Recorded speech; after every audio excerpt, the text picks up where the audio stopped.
అందరికీ నమస్కారం. మన దేశంలో ఉన్న ఒక చట్టం వక్ఫ్ బోర్డు గురించి. ఆ వక్ఫ్ బోర్డు గురించి ఎంతోమంది ఇబ్బంది పడుతుంటారు.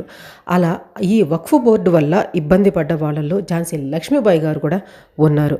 అదేంటి అనుకుంటున్నారా?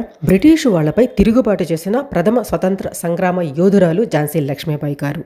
కానీ ఈమెకు కూడా ఈ వక్ఫ్ బోర్డు కష్టాలు వచ్చాయి. అది ఎలాగంటే, మన దేశ రాజధానిలో రాణి లక్ష్మీబాయి మార్గ్ ఉంటుంది ఢిల్లీలో. ఈ రోడ్డుని వెడల్పు చేసే క్రమంలో అక్కడ ఉన్న ఆమె స్టాచ్యూని తీసుకెళ్లి వేరే ప్లేస్లో మళ్ళీ ప్రతిష్ఠించాలి అనుకున్నారు.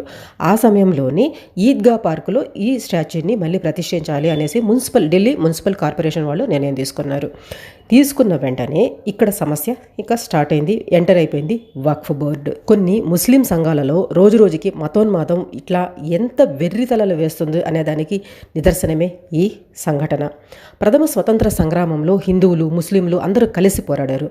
విప్లవకారులు ఆఖరికి మొఘల్ చక్రవర్తి బహదూర్ షా జాఫర్ను విప్లవ నాయకునిగా ప్రకటించారు. నానాసాహెబ్, తాంత్యా తోపే, ఝాన్సీ లక్ష్మీబాయి, రాజా కున్వర్ సింగ్ ఇలాంటి వాళ్ళు అందరూ కూడా చరిత్రలో ఉన్నారు. కానీ ఇప్పుడు ఎలా ఉంది?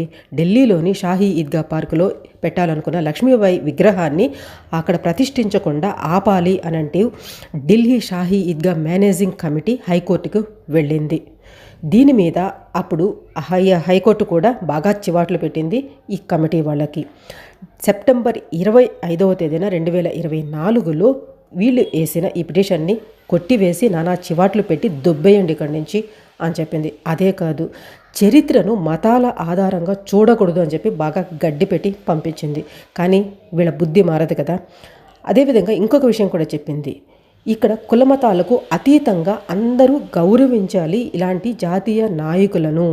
అలాంటి నాయకురాలే ఈ రాణి లక్ష్మీబాయి కూడా అని చెప్పి కోర్టు స్పష్టంగా చెప్పింది. కానీ వీళ్ళ బుద్ధి మారదు. మళ్ళీ కోర్టుకి వెళ్ళారు.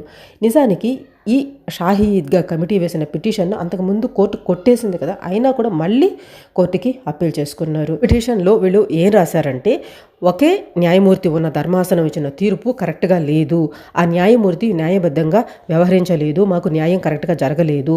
అదీ కాకుండా ఎక్కడైతే ఈ విగ్రహాన్ని పెట్టాలి అనుకుంటున్నారో ఆ ప్రదేశం వచ్చేసి వక్ఫ్ బోర్డుకు చెందుతుంది అనేసి పిటిషన్లో వాళ్ళు రాశారు. అందువల్ల ఆ పార్కులో ఆ విగ్రహాలు కాదు, ఎవరి విగ్రహాలు కూడా పెట్టకూడదు అనేసి వాళ్ళు పిటిషన్ అయితే వేశారు. అని ఇక్కడ కూడా కోర్టుకు వీళ్ళకి బాగా మొట్టికాయలేసింది.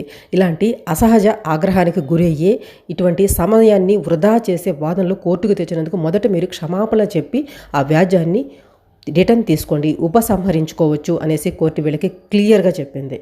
ఆ తర్వాత దీన్ని కొట్టివేశారు.